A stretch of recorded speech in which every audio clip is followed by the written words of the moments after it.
Hey, good morning, y'all. It's coffee drop 6 3/4, or whatever we're at.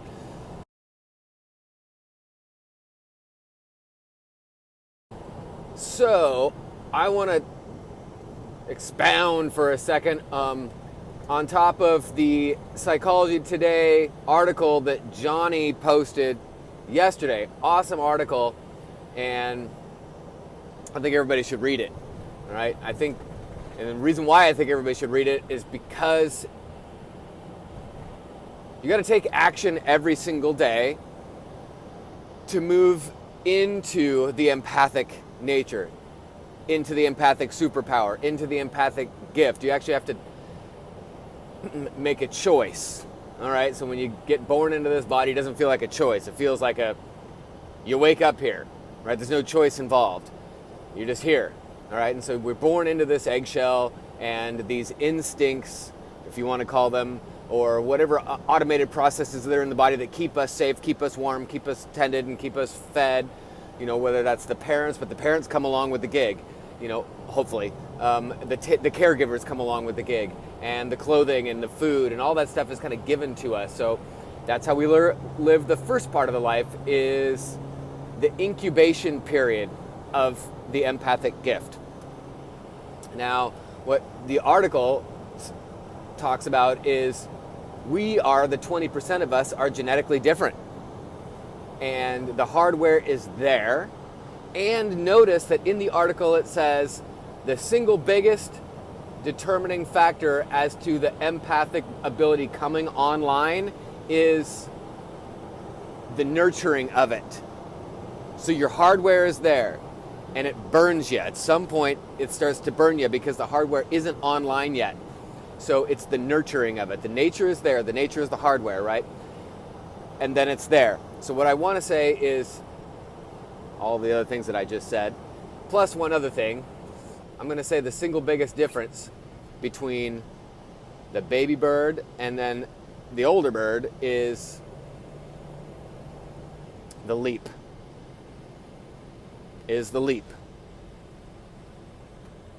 You get so pained inside the shell that you start to shove at it and shove at it and shove at it and crack.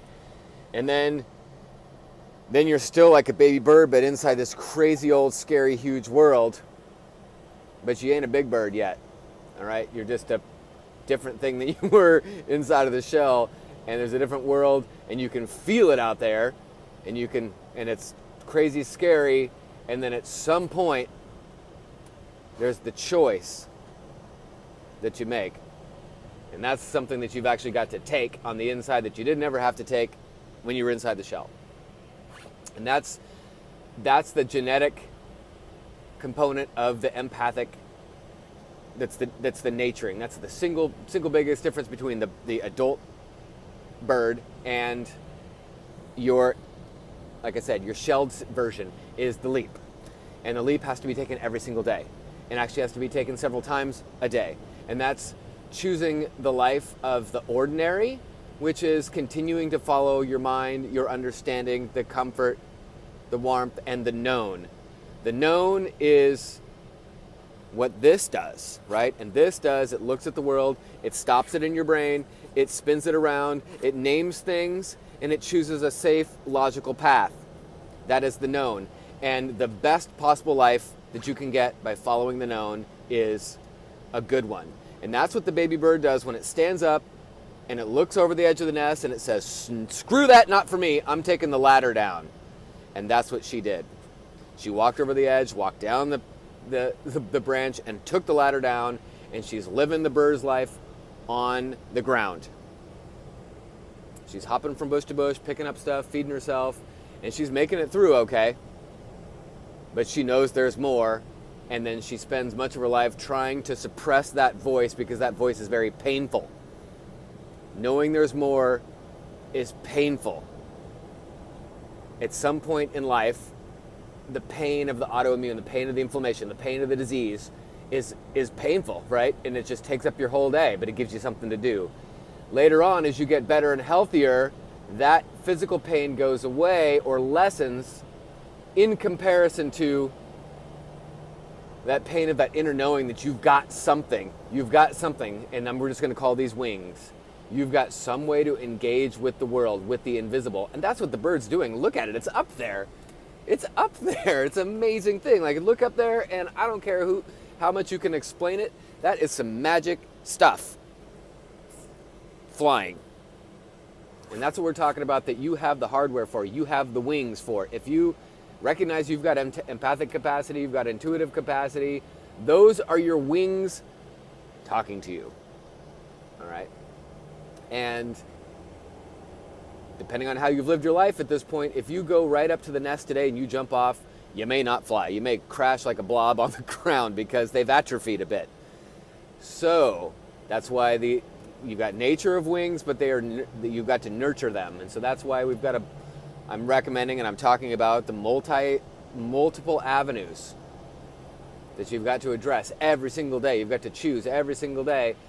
And to choose them, right, you've got to recognize there are habits in place that you'll be working against. You've got dietary habits, you've got relationship habits, you got like toxic stuff in the relationship, you've got toxic stuff in the diet, you got toxic stuff in the way potentially you've set up, areas of your life, and all of us do. And to get from there to fully winged status is going to take little tiny scary steps every day. Little tiny scary steps every day. A step into newness, a step into the unknown, right? And instead of jumping into the water when you don't know how to swim, and you might swim, but you might drown, take one more step in. Go from ankle deep to calf deep. Okay? And what does that mean? When you're looking at each of these individual, your diet and your relationship and your rest and your exercise, look at those things and pick all 5 and see if there's one extra thing that you can do to move into a little bit of unknown, a little bit of uncertainty, a little bit of curiosity, because that's going to be whatever it is that day. And it does not matter. It does not matter what the results are that day. What matters is the step, because actually taking the step into the unknown, the wings hear the call. The wings go, "Ugh," and they come out. It actually turns on the empathic. Because what happens when you step into the unknown, this eyeball starts to open.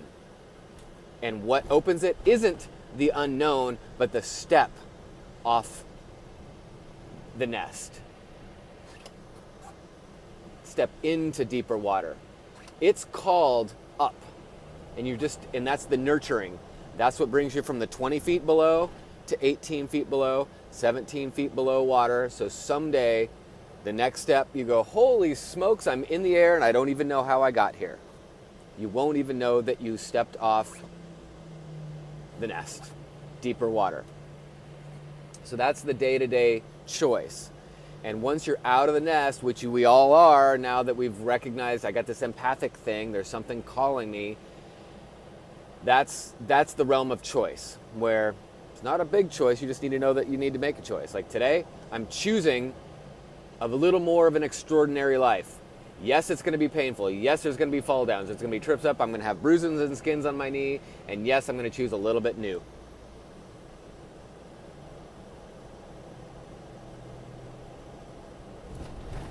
So that's the leap. And I'm talking about taking a leap in baby steps. Okay, guys, that's a short one today. Bye.